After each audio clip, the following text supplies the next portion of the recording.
They see my disability, I see my ability. They call me disabled, I call myself differently abled. There are some incidents that happen in your life.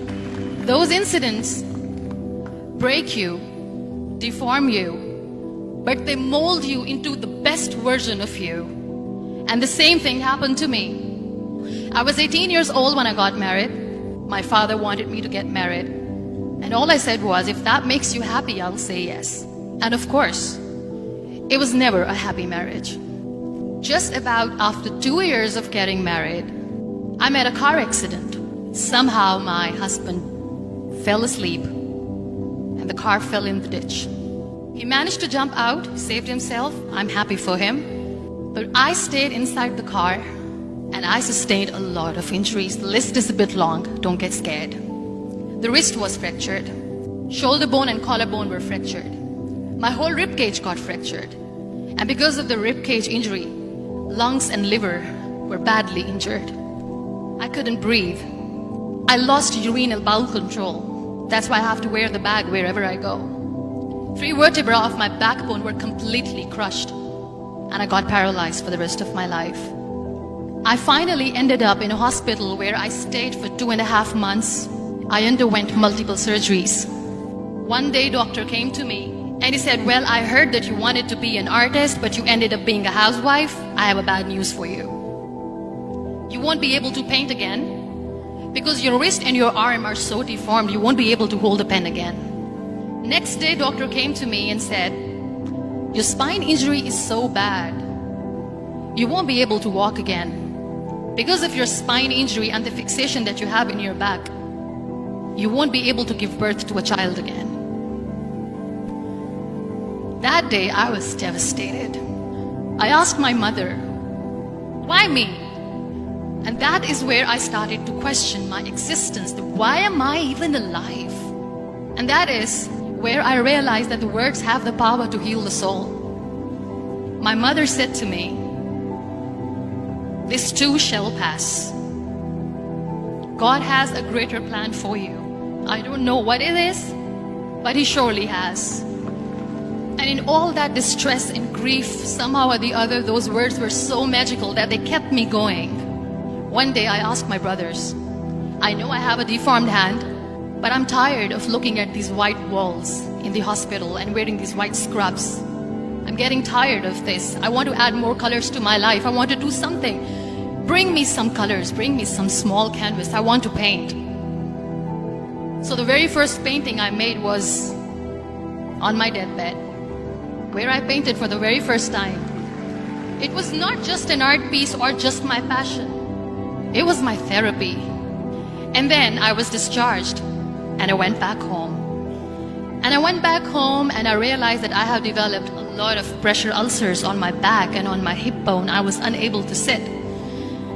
There were a lot of infections in my body, a lot of allergies. So doctors wanted me to lie down on the bed straight for not 6 months, for not 1 year, for 2 years. I was bedridden, confined in that one room, looking outside the window, listening to the birds chirping and thinking maybe there will be a time when we'll be going out with the family and enjoying the nature. That was the time where I realized how lucky people are. That is the time where I realized that the day I'm going to sit, I'm going to share this pain with everyone to make them realize how blessed they are, and they don't even consider them lucky. That day I decided that I'm going to fight my fears. We all have fears. Fear of unknown, fear of losing people, fear of losing health, money. We want to excel in career, we want to become famous, we want to get money. We are scared all the time. So I wrote down one by one all those fears. And I decided that I'm going to overcome these fears one at a time. You know what was my biggest fear? Divorce. I was trying to cling on to this person who didn't want me anymore, but I said no. I have to make it work. But the day I decided that this is nothing but my fear, I liberated myself by setting him free. And I made myself emotionally so strong that the day I got the news that he's getting married, I sent him a text that I'm so happy for you and I wish you all the best. And he knows that I pray for him today. Number 2 was, I won't be able to be a mother again. And that was quite devastating for me. But then I realized there are so many children in the world, all they want is acceptance. So there is no point of crying, just go and adopt one. And that's what I did. People think that they will not be accepted by the people because we, in the world of perfect people, are imperfects. So I decided that instead of starting an NGO for disability awareness, which I know will not help anyone, I started to appear more in public. I started to paint. I decided that I'm going to join the national TV of Pakistan as an anchor person. And I've been doing a lot of shows for the last 3 years. I became the National Goodwill Ambassador for UN Women Pakistan. And now I speak for the rights of women, children. We talk about inclusion, diversity, gender equality, which is a must. Every time I go in public, I always smile.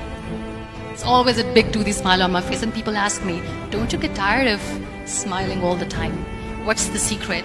I always say one thing, that I have stopped worrying about the things that I have lost, the people that I have lost. Things and people who were meant to be with me are with me.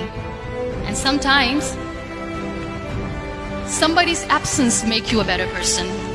Cherish their absence. It's always a blessing in disguise. Live your life fully. Accept yourself the way you are. Be kind to yourself. Be kind to yourself. I'll repeat, be kind to yourself, and only then you can be kind to others. Love yourself and spread that love. Life will be hard. There will be turmoils, there will be trials, but that will only make you stronger.